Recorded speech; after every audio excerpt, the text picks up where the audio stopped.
Good morning, students. Today we are going to start our history portion.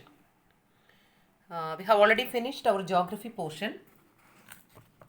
I think that all of you finished your notes and studied that part very well. On Friday, we have examination based on life in desert, that chapter. Okay. Yes. Next, fifth chapter is deleted chapter. Sixth we will study in the next lastly. Okay, last time okay, towns, traders and craft person. If we get time, I will take that. Okay. Today's portion, chapter 7, tribes, nomads and settled communities. അതാണ് ഇന്നത്തെ portion. നോക്കിക്കോളൂ, ഇത് വളരെ simple ആയിട്ടുള്ളൊരു ചാപ്റ്ററാണ്. ആദ്യം simple chapters നമുക്ക് പഠിച്ചു കഴിഞ്ഞതിന് ശേഷം ഡിഫിക്കൽട്ട് ചാപ്റ്റേഴ്സിലേക്ക് വരാം. അപ്പോൾ ഇപ്പം നിങ്ങൾക്ക് ഹിസ്റ്ററിയുടെ ടച്ച് ഇത് നഷ്ടപ്പെട്ടിരിക്കുകയാണ്. കാരണം continuously we were studying geography അതങ്ങ് തീർക്കാൻ വേണ്ടിയാണ് ഞാൻ കണ്ടിന്യൂസ് ആയിട്ട് ഇതെല്ലാം പഠിപ്പിച്ചത്. ഓക്കെ, അപ്പോൾ ഹിസ്റ്ററി ഇച്ചിലൂടെ ശ്രദ്ധിച്ച് കേൾക്കണം കേട്ടോ. Tribes, nomads and settled communities. Tribal people നിങ്ങൾക്കറിയാം, tribal people those are living in forest അല്ലേ. നമ്മൾ ട്രൈബൽ എന്ന് പറയുമ്പോൾ തന്നെ അല്ലേ ഫോറസ്റ്റിൽ താമസിക്കുന്ന ആൾക്കാരെ ഉദ്ദേശിക്കുന്നത്. പിന്നെ നോമാഡ്സ് എന്ന് പറയുമ്പോഴോ they are moving from one place to another along with their huts, along with their cattles അല്ലേ. കാറ്റിലോ ഷീപ്പോ എന്താണെങ്കിലും അവരുടെ ആനിമൽസുമായിട്ട് അവരെന്ത് ചെയ്യും, they move from one place to another according to climatic change. Then settled communities, people settled in one place അല്ലേ. Yes, അപ്പോൾ that is called settled communities. അവരെക്കുറിച്ചാണ് നമുക്ക് ഇന്ന് പഠിക്കുന്നത്. Listen. In large part of the subcontinent society was already divided according to the rules of varna. അപ്പോൾ ഇന്ത്യയിൽ society എങ്ങനെ divide ചെയ്തിരിക്കുന്നത്? On the according to the rules of varna, ജാതി അല്ലേ. വർണ്ണ, ജാതി അതിൻ്റെ അടിസ്ഥാനത്തിലാണ് സൊസൈറ്റി ഡിവൈഡ് ആയിരിക്കുന്നത്. അപ്പോൾ society divided according to the rules of varna or jati. These rules are prescribed by Brahmanas were accepted by rulers of large kingdoms അല്ലേ. അപ്പോൾ these rulers were prepared by or prescribed by Brahmanas and this were accepted by rulers of large kingdom. അപ്പോൾ അന്നത്തെ rulers അല്ലേ accepted this. The difference between the high and low, between rich and poor increased. Under the Delhi Sultan and the Mughals, this hierarchy between social classes grew further. അപ്പോൾ ഓരോ ഏജിൽ kingdoms ഓരോ age വന്നപ്പോഴത്തേക്കും ആ different high, low, rich, poor ആ difference ഒക്കെ increase ചെയ്തു അല്ലേ. നമ്മൾ അൺടച്ചബിലിറ്റിയെ കുറിച്ച് പഠിച്ചിട്ടുണ്ട് അല്ലേ. ലോവർ കാസ്റ്റ്, അപ്പർ കാസ്റ്റ്, നമ്മളുടെ ഡിഫറൻസ് ഒക്കെ ഉണ്ട്. ഇന്നതൊന്നും ഇല്ല. പിന്നെ അതുപോലെ ഡൽഹി സുൽത്താനിലും മുഗൾസിലും ഒക്കെ എന്ത് ചെയ്തു, this hierarchy between social classes grew further, വീണ്ടും കൂടി വന്നു. യെസ്, അപ്പം അവർ society was divided according to rules of jati or varna. It was prescribed by Brahmanas and accepted by rulers of large kingdoms. അന്നത്തെ കിങ്ഡംസിലെ റൂളേഴ്സൊക്കെ ഇതിനെ അക്സെപ്റ്റ് ചെയ്തു. എന്നിട്ട് ഹൈ കാസ്റ്റ്, ലോ കാസ്റ്റ് അല്ലേ, റിച്ച്, പൂർ ആ ഡിഫറൻസ് ഒക്കെ പണ്ടുണ്ടായിരുന്നു. ഇപ്പം പിന്നെ അൺടച്ചബിലിറ്റി ഒക്കെ അബോളിഷ് ചെയ്തിരിക്കുകയാണ്. പിന്നെ ഡൽഹി സുൽത്താനറ്റിൻ്റെ കാലത്ത്, മുഗൾസിൻ്റെ കാലത്തൊക്കെ അത് ഒത്തിരിയൂടെയൊക്കെ ഗ്രോ ചെയ്തു. ഓക്കെ, ട്രൈബൽ സൊസൈറ്റിയെക്കുറിച്ചാണ് നമുക്ക് നോക്കുന്നത്. ഈ ചാപ്റ്ററിൽ കൂടുതലും ട്രൈബൽസിനെ കുറിച്ചാണ് നമ്മൾ പറയുന്നത്. Tribals. Many societies in the subcontinent did not follow the rules and rituals prescribed by Brahmanas. നോക്കിയേ, many societies in the subcontinent, they did not follow the rules and rituals prescribed by Brahmanas. ബ്രാഹ്മണാസിൻ്റെ റൂൾസും റിച്വൽസൊന്നും prescribe ചെയ്യാത്ത society. മനസ്സിലായല്ലോ. Nor were they divide numerous unequal classes. അവർ unequal classes ആയിട്ട് divide ചെയ്തിരുന്നില്ല. They did not divided into unequal classes. Such societies were called tribes. ആ സൊസൈറ്റിയാണ് ട്രൈബൽസ് എന്ന് വിളിക്കുന്നത്, ഓർ ട്രൈബ്സ്. അപ്പോൾ who are tribes? Many societies in the subcontinent, they did not follow the rules and rituals prescribed by Brahmanas. അപ്പോൾ at that time Brahmanas prescribed, നമ്മൾ പറഞ്ഞല്ലോ, some rules and regulations അല്ലേ. Difference between rich and poor, difference between high cast and lower cast, അങ്ങനെയൊക്കെ ഉണ്ടായിരുന്നു. ഇതൊന്നും follow ചെയ്യാത്ത ഒരു group ഉണ്ട് സൊസൈറ്റിയിൽ അല്ലേ. Some societies they do not follow this type of rituals prescribed by Brahmanas അല്ലേ. They did not divided into unequal class. എല്ലാവരും ഈക്വലാണ് അവരിൽ. അവരെയാണ് ട്രൈബ്സ് എന്ന് വിളിക്കുന്നത്. All tribals are equal. എല്ലാ ട്രൈബ്സും ആരാണ്? ഈക്വലാണ്. അതാ, അവർ ഈക്വലാണ്. They are equal. അവർക്ക് ഒരു ഇനീക്വാളിറ്റി അവിടെ ഇല്ല. ഓൾ പീപ്പിൾ ഓഫ് ട്രൈബൽ അല്ലേ, ഓൾ ട്രൈബൽസ് ആർ ഈക്വൽ. അവിടെ റിച്ച് എന്നോ പുവർ എന്നോ ഡിഫറെൻറ്റ് സോഷ്യൽ ക്ലാസ് എന്നോ ഒന്നുമില്ല. They belongs to one social group അല്ലേ. റിച്ച് ഇല്ല, പുവർ ഇല്ല, അൺഈക്വൽ ക്ലാസ് ഇല്ല, എല്ലാവരും ഈക്വാളിറ്റിയാണ് അവിടെ. അതാണ് ആക്ച്വലി ട്രൈബൽസ് എന്ന് പറയുന്നത്. അവിടെ ഈക്വൽ സ്റ്റാറ്റസ് ആണ്, ഈക്വാലിറ്റിയാണ്. Members of each tribe were united by kinship bond. Friendship ബോണ്ടാണ് കണ്ടോ. കിൻഷിപ്പ് ബോണ്ട് മീൻസ് ഫ്രണ്ട്ഷിപ്പ് ബോണ്ടാണ്. They were united by kinship bond. Many tribes obtained their livelihood from agriculture. Others were hunter-gatherers or herders. Okay, they obtained their livelihood from agriculture. But tribal people, they obtained their livelihood from agriculture. Some were hunter-gatherers. എന്ന് പറയുന്നത് എന്താ, പിന്നെ ഹണ്ടിങ്ങും പിന്നെ food ഗ്യാതറിങ്ങും അതൊക്കെയായിരുന്നു അവരുടെ ജോലി അല്ലേ. മൃഗങ്ങളെ പക്ഷികളെയൊക്കെ വേട്ടയാടുക. Then gather food. And herders. Herders means ആനിമൽസിനെ റിയർ ചെയ്യുന്നവരായിരുന്നു. ഷീപ്പ്, ഗോട്ട് അല്ലേ, ക്യാമൽ, അങ്ങനെ എന്തെങ്കിലുമൊക്കെ ആനിമൽസിനെ അവർ വളർത്തി അതിൻ്റെ പിന്നെ എന്താ അതിനെയും കൊണ്ട് മേയാൻ നടക്കുകയും ഒക്കെ ചെയ്യുന്നവരായിരുന്നു. അവരാണ് നോമാഡ്സ് എന്ന് പറയപ്പെടുന്നത്. അപ്പോൾ many tribes obtained their livelihood from agriculture. Some were hunter gatherers and some were herders. They were united by kinship bond. Most often they combined these activities to make full use of the natural resources of the area in which they lived. They used natural resources of the area they lived. അവർ താമസിക്കുന്ന സ്ഥലത്തെ natural resource എല്ലാം അവരെന്ത് ചെയ്തു, use ചെയ്തു. Some tribes were nomadic and moved from one place to another. Some tribal people were nomads അല്ലേ. എന്താ, they move from one place to another along with their heads. ആനിമൽസിനെ കൊണ്ട് ഇങ്ങനെ പോകും, എസ്പെഷ്യലി ചേഞ്ചസ് ഇൻ ക്ലൈമറ്റ്. അതാണ്. A tribal group controlled land and pastures jointly, divided these among us household according to its own rules. കണ്ടോ, tribal group controlled land and pastors jointly. ഇപ്പം joint ആയിട്ടാണ് അവർക്ക് separate ആയിട്ടൊന്നുമില്ല, ഇൻഡിവിജ്വലായിട്ട് അവർക്ക് ലാൻഡും ഒന്നുമില്ല, pastor ലാൻഡും അല്ലെ അല്ലാത്ത ലാൻഡും ഒന്നുമില്ല. They controlled land and pasture jointly. Joint ആയിട്ടാണ് അവർ ലാൻഡും പാസ്റ്റേഴ്സ് കൺട്രോൾ ചെയ്യുന്നത്. എന്നിട്ട് അവരെന്ത് ചെയ്യും, they divided among us the household. കണ്ടോ, യെസ്. അപ്പോൾ എന്തൊക്കെയാണ് ട്രൈബൽ പീപ്പിളിനെ കുറിച്ച് ചോദിച്ചാൽ എന്തൊക്കെ എഴുതും? They were united by kinship bond. They do not follow അല്ലേ rules and regulations prescribed by Brahmanas. They get their livelihood from agriculture. Some were herders, some were hunter gatherers. മനസ്സിലായോ? Yes. They engage in activities അല്ലേ, or they use natural resources of the area in which they lived. അവരെവിടെയാണോ താമസിക്കുന്നത് ആ ഏരിയയിൽ നിന്ന് natural resources use ചെയ്യും. They use the natural resources of the area in which they lived. Some nomads. They move from one place to another along with their herds. മനസ്സിലായോ? They controlled land and pasture jointly. അല്ലാതെ ഇൻഡിവിജ്വലായിട്ടൊന്നും അല്ല, joint ആയിട്ടാണ്. പ്രത്യേകം അവർക്ക് individual property ഒന്നുമില്ല. എന്നിട്ട് they divided these among us household. മനസ്സിലായല്ലോ?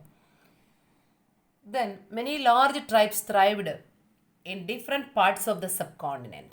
They usually lived in forest, hills, desert and places difficult to actually they are lived in places difficult to reach. കണ്ട, ഫോറസ്റ്റ്, ഹിൽ ഏരിയ, ഡെസേർട്ട് ഏരിയയിലൊക്കെയാണ് അവർ താമസിച്ചത്. Sometimes they clashed with more powerful caste based society അല്ലേ. Caste based സൊസൈറ്റിയുമായിട്ട് അവർ ചിലപ്പോൾ ക്ലാഷൊക്കെ ഉണ്ടാകാൻ chance ഉണ്ടായിരുന്നു അല്ലേ. Sometimes they clashed with caste based society. They retained their freedom and preserved their separate culture. കണ്ടോ, അവരുടെ ഫ്രീഡത്തെ അവർ നേടിയെടുത്തു. ഇപ്പോൾ ബ്രിട്ടീഷുകാർ തന്നെ ഒരുപാട് റെസ്ട്രിക്ഷൻസ് ഒക്കെ ഏർപ്പെടുത്തിയായിരുന്നു അല്ലേ. അങ്ങനെ അവർ സ്ട്രഗിളൊക്കെ നടത്തി അവരുടെ ഫ്രീഡത്തെ റിട്ടൈൻ ചെയ്തു. They follow their own culture. എന്നിട്ട് they follow their own culture and preserve their culture. അവരവരുടെ കൾച്ചറിനെ പ്രിസർവ് ചെയ്തു.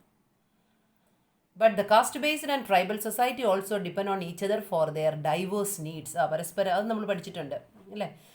അതായത് അത് നിങ്ങൾക്ക് 8ാം ക്ലാസ്സിലാണ് കൂടുതൽ പഠിക്കാനുള്ള ട്രൈബൽസിനെ കുറിച്ച്. ഇതും 8th റിലേറ്റഡ് ആയിട്ടുള്ളൊരു ചാപ്റ്ററാണ് കേട്ടോ. 8th ട്രൈബൽസിനെ കുറിച്ച് നിങ്ങൾക്ക് പഠിക്കാനുണ്ട്. അപ്പം പരസ്പരം അവരെന്ത് ചെയ്യുമെന്നറിയാമോ? ഇപ്പോൾ tribal people they get forest products and some settled people they also need some forest product. അപ്പോൾ എന്ത് ചെയ്യും? Tribal people sell these forest product to settled people അല്ലെ കാസ്റ്റ് ബേസ്ഡ് പീപ്പിൾ. പിന്നെ കാസ്റ്റ് ബേസ്ഡ് പീപ്പിളിൻ്റെ കുറേ കാര്യങ്ങൾക്ക് ഇവർക്കും വേണമല്ലോ. അങ്ങനെ പരസ്പരം എക്സ്ചേഞ്ച് ഒക്കെ നടത്തുമായിരുന്നു. അതായത് ദേ അല്ലേ depend on each other for their needs. This relationship of conflict and dependence gradually caused both societies to change. അങ്ങനെ റിലേഷൻഷിപ്പ് ഉണ്ടായിരുന്നു, കോൺഫ്ലിക്റ്റ് ഉണ്ടായി, അവർ പരസ്പരം ഡിപ്പെൻഡ് ചെയ്തു. ഇങ്ങനെ എന്ത് ചെയ്തു, ഈ സൊസൈറ്റി, രണ്ട് സൊസൈറ്റിയും, സെറ്റിൽഡ് സൊസൈറ്റിയും ട്രൈബൽ പീപ്പിളും ദേ ചേഞ്ച്. മനസ്സിലായല്ലോ. അപ്പോൾ നമ്മൾ എന്തൊക്കെയാണ് പറഞ്ഞത്, അവരുടെ കിൻഷിപ്പ് ബോണ്ടാണ്, അവരിവിടുന്ന ലൈവ്ലിഹുഡ് അഗ്രികൾച്ചർ. പിന്നെ സംവെർ ഹണ്ടർ ഗ്യാദറേഴ്സ്, സംവെർ ഹെഡേഴ്സ്. പിന്നെ the nomads, they move from one place to another. They controlled pasture land and also other land jointly. പിന്നെ they lived in forest area, desert area and places difficult to reach. Sometimes they clash with caste based society. പക്ഷേ this caste based society and tribal society, they depend on each other. പരസ്പരം അവർ അങ്ങോട്ടും ഇങ്ങോട്ടും ആശ്രയിച്ചു for their needs, അല്ലേ? അങ്ങനെ ഈ റിലേഷൻഷിപ്പും കോൺഫ്ലിക്റ്റും ഡിപ്പെൻഡൻസും gradually caused both societies to change. ഇപ്പം നമ്മൾ ഹു ആർ ട്രൈബൽ പീപ്പിൾ ഇത്രയും പഠിച്ചത് നമുക്ക് മനസ്സിലായി ആരാ ട്രൈബൽ പീപ്പിൾ എന്ന്, അല്ലേ? യെസ്, ആരാ ട്രൈബൽ പീപ്പിൾ? നമ്മൾ മുമ്പേ പറഞ്ഞു എന്താ, they did not follow social rules and rituals prescribed by brahmanas, അല്ലേ? They do not divided into social classes and they lived in forest area. They do agriculture and they were hunter gatherers or herders. ഇതെല്ലാം ഇതിനകത്ത് വരുന്നതാണ്. Tribal people were found in almost every region of the subcontinent. Subcontinent മിക്കവാറും റീജിയനിൽ tribal people ഉണ്ട്. The area and influence of tribe varied at different point of time. Some powerful tribes controlled large territory. Powerful ആയിട്ടുള്ള tribes ഉണ്ട്, അവർ എന്ത് ചെയ്യുന്നു, they controlled large territory. They controlled large territories. ഇനി പഞ്ചാബിൽ കോക്കാർ ട്രൈബ്, പഞ്ചാബിലെ ട്രൈബാണ് കേട്ടോ, Khokhar tribe in Punjab. Khokhar tribe was very influential during the 13th and 14th century. വലിയ ഫേമസ് ആയിട്ടുള്ള ട്രൈബൽ പീപ്പിളായിരുന്നു പഞ്ചാബിലെ കോക്കാർ ട്രൈബ് 13th and 14th centuryയിൽ. ഗാഖാർ അതിനുശേഷം ഗാഖാർ ബിക്കെയിം ഇമ്പോർട്ടൻറ്റ്. അവരുടെ ചീഫായിരുന്നു കമൽ ഖാൻ ഗാഖാർ. കണ്ടോ, അവർക്ക് എംപറർ അക്ബറിൻ്റെ കീഴിൽ മൻസബ്ദാർ പൊസിഷൻ ഉണ്ടായിരുന്നു. മൻസബ്ദാറിൻ്റെ പൊസിഷനുള്ള നമ്മൾ പഠിച്ചതാണ് മൻസബ്ദാറൊക്കെ, അല്ലേ? യെസ്, മുഗൾസിനകത്ത് പഠിച്ചതാണ്. യെസ്, അപ്പോൾ the chief Kamal Khan Gakkhar was made a noble by Akbar, emperor Akbar. അപ്പോൾ പഞ്ചാബിലെ ട്രൈബൽസ് ആണ് ഖോക്കാറും ഗാഖാറും കേട്ടോ. ഗാഖാറിൻ്റെ ചീഫിൻ്റെ പേരെന്താ? Kamal Khan Gakkhar. Kamal Khan Gakkhar, the chief of Gakkhar tribe. In Multan and Sindh, Langahs and അർഗൻസും Langahs and Arghuns dominated extensive region before they were subdued by Mughals. അപ്പോൾ മുഗൾസ് അവരെ കീഴടക്കുന്നതിന് മുന്നേ മുൾത്താൻ ആൻഡ് സിന്ധ് റീജിയൻ, അല്ലേ, അതൊക്കെ ഡോമിനേറ്റ് ചെയ്ത ട്രൈബൽസ് ആയിരുന്നു ലാംഗാസ് ആൻഡ് അർഗുൻസ് ആൻഡ് ലാംഗാസ്. അവരെ ആരാ? മുഗൾസ് കീഴടക്കി, സബ്ഡ്യൂ ചെയ്തു. they were subdued by Mughals. പിന്നെ ഇഷ്ടംപോലെ ട്രൈബ്സ് ഉണ്ട്. Balochis, they were also another important tribe in the നോർത്ത്-വെസ്റ്റിലുള്ള ട്രൈബാണ്. they were divided into many clans under different chiefs. Clan എന്ന് പറയുമ്പോൾ എന്താ? Group of families or house hold.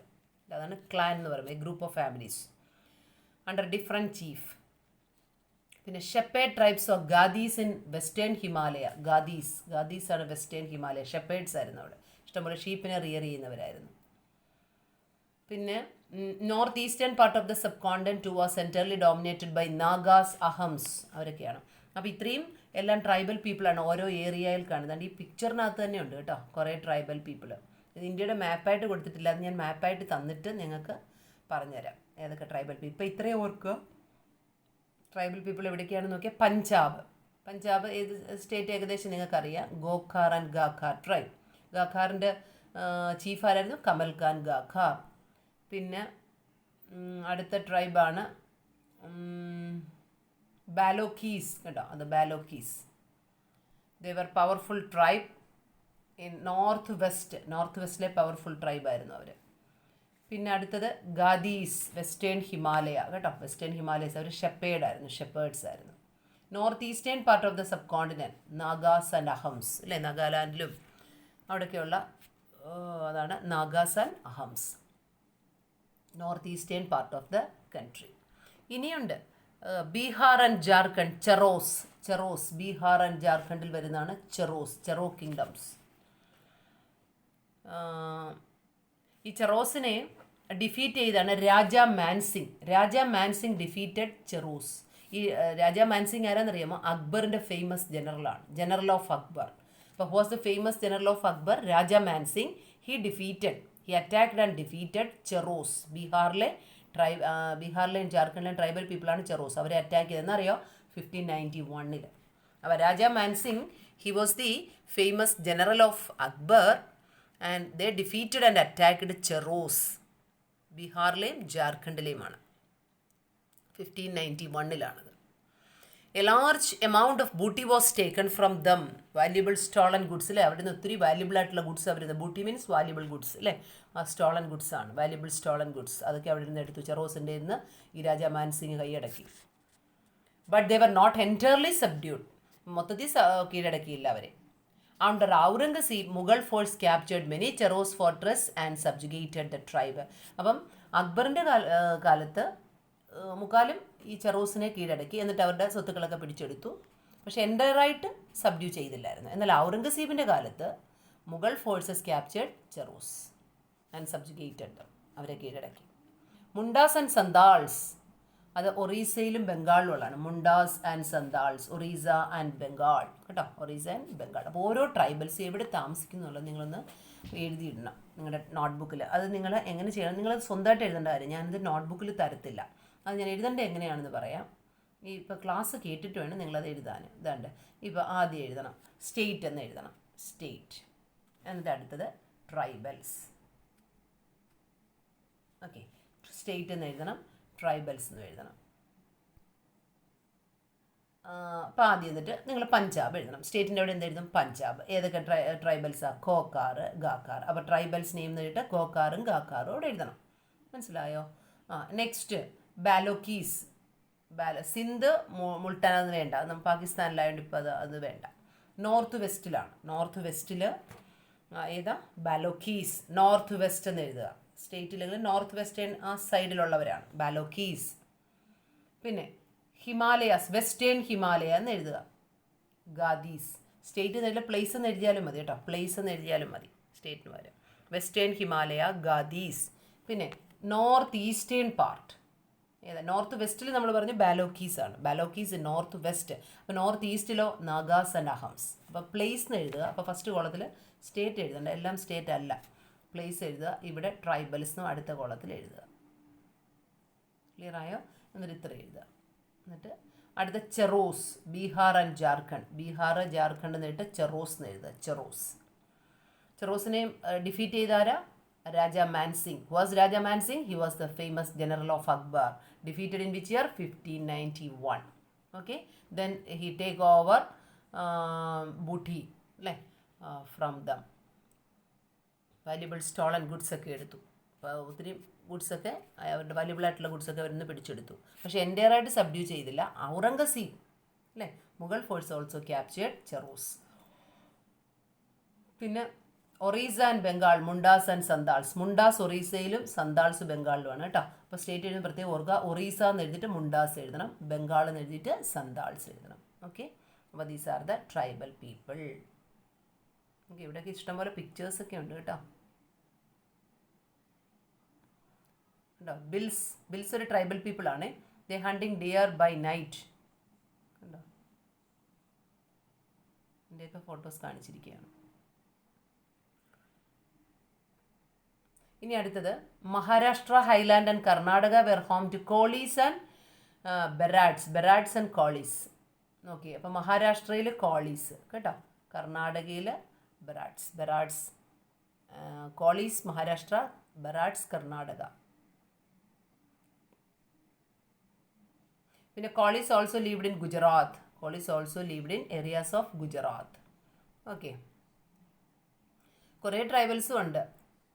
വേറെ കുറേ ട്രൈബൽസ്, കൊരഗാസ്, ബെഡാർസ്, മറവാർസ്, അങ്ങനെ കുറേ. ഇതെല്ലാം ട്രൈബലാണ്. എല്ലാം ഒന്നും നിങ്ങൾ ഓർത്തിരിക്കേണ്ട. പ്രധാനപ്പെട്ട കാര്യങ്ങളൊക്കെ ഞാൻ ഈ പറഞ്ഞ കാര്യങ്ങളൊക്കെ ഓർത്തിരിക്കുക. പിന്നെ Bhils, they were spread across western and central India. Western and central India എന്ന് കേട്ട Bhils. By the late 16th century, many of them had become settled agriculturists and some even zamindars. കണ്ടോ, ലേറ്റ് 16th സെഞ്ചുറിയിൽ കുറേ പേരൊക്കെ എന്തായി അവരിൽ അഗ്രികൾച്ചറിസ്റ്റായി. എന്നാൽ ദേ സ്റ്റാർട്ടഡ് സെറ്റിൽഡ് ലൈഫ്. ഈ ബിൽസ്, സെൻട്രൽ ഇന്ത്യയിലെ western and central India Bhils അവരെന്ത് ചെയ്തു, 16th സെഞ്ചുറി ആയപ്പോഴേക്കും അഗ്രികൾച്ചറിസ്റ്റായി, സെമീൻദാർസായി. മനസ്സിലായല്ലോ. Many Bhil clans nevertheless remain hunter gatherer. കുറേ പേര് ഇപ്പോഴും ഹണ്ടർ ഗ്യാദറേഴ്സ് ആണ്. Gonds were found in great numbers across Chhattisgarh, Madhya Pradesh, Maharashtra, Andhra. Gonds ആണ്. ഗോൺസ് ഇവിടെ എല്ലാം ഉണ്ട്. ഛത്തീസ്ഗഡ്, മധ്യപ്രദേശ്, മഹാരാഷ്ട്ര, ആന്ധ്രാപ്രദേശ് ഇവിടെ എല്ലാം ഇതുണ്ട് ഗോൺസ്. അപ്പോൾ സ്റ്റേറ്റ് എല്ലാം എഴുതിയിട്ട് ഗോൺസ് എന്ന് എഴുതുക. ഓക്കെ, അപ്പോൾ ഇതാണ് പിന്നെ പാരഗ്രാഫിൽ പറഞ്ഞ ഡിഫറെൻറ്റ് ട്രൈബൽ പീപ്പിളിനെ കുറിച്ചാണ്. എന്ന് പറയുമ്പോൾ ഏതൊക്കെ ട്രൈബൽ പീപ്പിളാണ്, ഏതൊക്കെ സ്റ്റേറ്റിലുള്ളത്, ഏതൊക്കെ പ്ലേസിലുള്ളത് എന്നുള്ളതാണ്. How to write that in your notebook. നോട്ട്ബുക്കിൽ അത് എഴുതണം. ഏതൊക്കെ ട്രൈബ്സ് എവിടേക്കാണെന്നുള്ളത് നിങ്ങൾ നോട്ട്ബുക്കിൽ എഴുതി വയ്ക്കണം. ഓക്കെ, ഇത്രയും കാര്യങ്ങൾ നന്നായിട്ട് നോക്കുക. ഇനി എല്ലാം ഇതിനകത്തെല്ലാം ഇങ്ങനെ ഇതിനെക്കുറിച്ചാണ് പറയുന്നത്, ഈ ട്രൈബൽ പീപ്പിളിനെ കുറിച്ച്. പിന്നെ 2 ട്രൈബൽ പീപ്പിളിനെ കുറിച്ചിട്ട്, ഗോൺസിനെ കുറിച്ചും അഹംസിനെ കുറിച്ചും നമുക്ക് പഠിക്കാറുണ്ട്. ഇനി നോക്കി, nomads and mobile people lived. Nomads പറയുമ്പോൾ നമ്മൾ പറഞ്ഞു, they were moving from one place to another along with their herds, അല്ലേ, long distance with their animals. Nomadic pastoralists, they moved over long distance with their animals.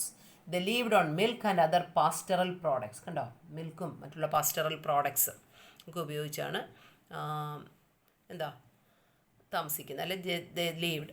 They also exchanged wool and ghee. കണ്ടോ, ഷീപ്പൊക്കെ ഉണ്ടെങ്കിൽ വൂളൊക്കെ എടുക്കും. ഗോട്ടും ഷീപ്പൊക്കെ ഉണ്ട്, wool എടുക്കും. ghee also they exchanged to other people. With the settled agriculturist for grain, cloth, utensil and other products. കണ്ടോ, അപ്പോൾ ഇവർ വൂളും ഗീയൊക്കെ കൊടുക്കും. Settled agriculturist എന്തൊക്കെ കൊടുക്കും ഇവർക്ക്? ഗ്രെയിന്, ക്ലോത്ത്, ഉട്ടൻസിൽസ്, പാത്രങ്ങളൊക്കെ കൊടുക്കും. And other products. അപ്പോൾ ഇതൊക്കെയാണ് അവർ എക്സ്ചേഞ്ച് ചെയ്യുന്ന സാധനങ്ങൾ കേട്ടോ. വൂളും ഗീ എക്സ്ചേഞ്ച് ചെയ്യാൻ പകരമായിട്ട് they get grain, cloth, utensils and other products from settled people. അപ്പോൾ nomadic pastoralists moved over long distance with their animals. They lived on milk and other pastoral products. എന്തൊക്കെയാണ് exchange ചെയ്യും? Wool, ghee. തിരിച്ചവർക്ക് എന്തൊക്കെ കിട്ടും? Settled അഗ്രികൾച്ചറിസ്റ്റിൻ്റെ നിന്ന് grain, cloth, utensils and other products. Okay, അതുകൊണ്ട് പിക്ചേഴ്സൊക്കെ നിങ്ങൾ നോക്കിക്കോണം കേട്ടോ. Bhils hunting deer by night ഞാൻ പറഞ്ഞല്ലോ. They bought and sold these goods and they moved from one place to another, transporting them on their animals. അപ്പോൾ ഇങ്ങനെ അവർ ഒരു സ്ഥലത്ത് മറ്റേ സ്ഥലത്തേക്ക് മൂവ് ചെയ്യുമ്പോൾ സെറ്റിൽഡ് പീപ്പിളിന് കൊടുക്കുന്നതാണ് ഇതൊക്കെ. എന്നിട്ട് അവരുടെ ഈ സാധനങ്ങളൊക്കെ വാങ്ങിക്കും. Banjaras, they were the most important trader nomad. കേട്ടോ, ഈ ബെഞ്ചാറാസ് ഒരു ട്രേഡർ നോമാഡാണ്. ട്രേഡർ എന്ന് പറയുമ്പോൾ അവർ നോമാഡ്സ് ആണ്. They move from one place to another along with their cattle. At that time they do the trade also. അവരുടെ കരാവൻ പറയുന്നത് tanda. their caravan was called tanda. Sultan Alauddin Khalji used Banjaras to transport grain to city market. അന്നത്തെ സുൽത്താനായിരുന്ന അലാവുദ്ദീൻ ഖാൽജി അദ്ദേഹം ബെഞ്ചാറാസിനെ use ചെയ്ത് എന്ത് ചെയ്തു? He transport grain to city market. He used Banjaras to transport grain to city market. City മാർക്കറ്റിലേക്ക് grain transport ചെയ്യാനായിട്ട് ബെഞ്ചാറാസിനെ യൂസ് ചെയ്തു. Emperor Jahangir wrote his memories that Banjaras carried grain on their bullocks from different areas and sold it in towns. കണ്ടോ, ജഹാംഗീറും പറയുന്നത് അതിൻ്റെ മെമ്മറിയാണ്. എന്താ? The Banjaras carried grain on their bullocks from different areas and sold it in town.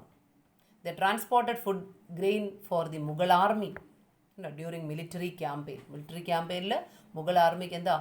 they transported food grains. Okay, അപ്പോൾ ബെഞ്ചാറാസ് അത് വളരെ പ്രധാനപ്പെട്ട nomads ആണ്, trader nomads ആണ്.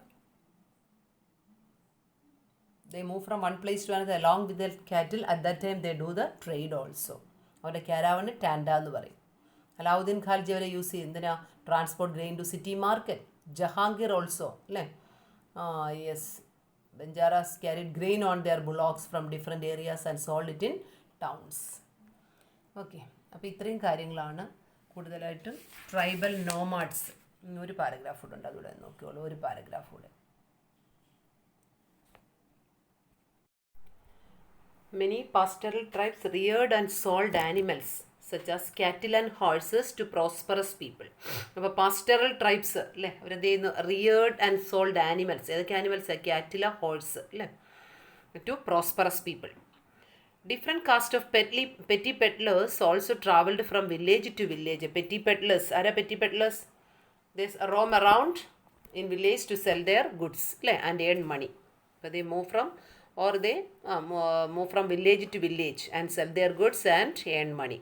Then petty peddlers. They also traveled from village to village to get money.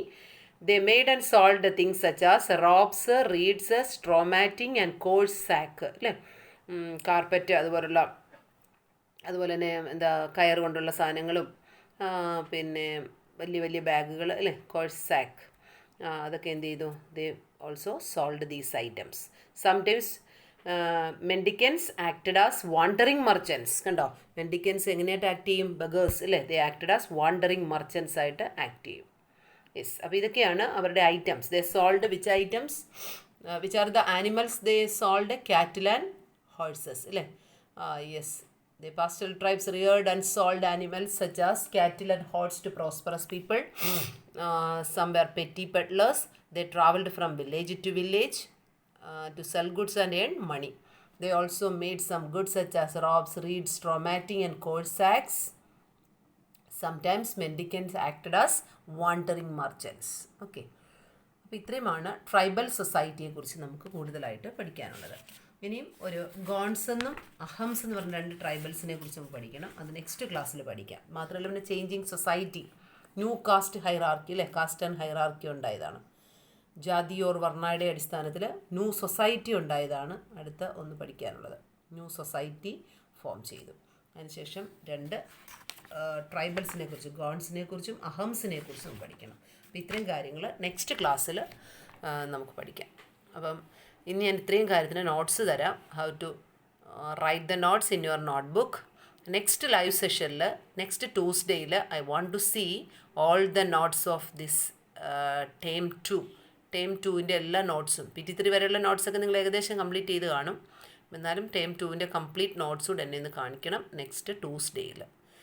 Especially geography after എക്സാമിന് ശേഷമുള്ള chapters. Okay, then history this portion also.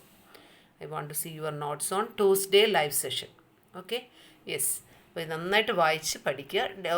ഒരു പ്രയാസമില്ലാത്തൊരു ചാപ്റ്ററാണ്, പെട്ടെന്ന് നിങ്ങൾക്ക് മനസ്സിലാവുന്ന ചാപ്റ്ററാണ്. അപ്പോൾ ട്രൈബൽസിൻ്റെ പ്ലേസും ഏത് ട്രൈബൽസ് ആണെന്നാണ് പ്രധാനമായിട്ട് ഇതിനകത്ത് ഓർത്തിരിക്കണം. പിന്നെ ഏത് സൊസൈറ്റിയാണ് ട്രൈബൽ സൊസൈറ്റി, 2-3 പിന്നെ ഇത് ബ്ലാങ്ക്സ് ക്വസ്റ്റ്യനൊക്കെ ഉണ്ട്. ഇത് ഞാൻ തരത്തില്ല കേട്ടോ, ഈ പ്ലേസും ട്രൈബൽസും അത് നിങ്ങൾ ഹൗ ടു ഫൈൻഡ് ഔട്ട്. ഞാൻ കുറേ പറഞ്ഞു തന്നിട്ടുണ്ട്, അത് നിങ്ങളുടെ ക്ലാസ് കേട്ടിട്ട് എഴുതിയാലും മതി. ഓക്കെ, അപ്പോൾ നന്നായിട്ട് പഠിക്കുക. Okay, thank you students. Have A nice day.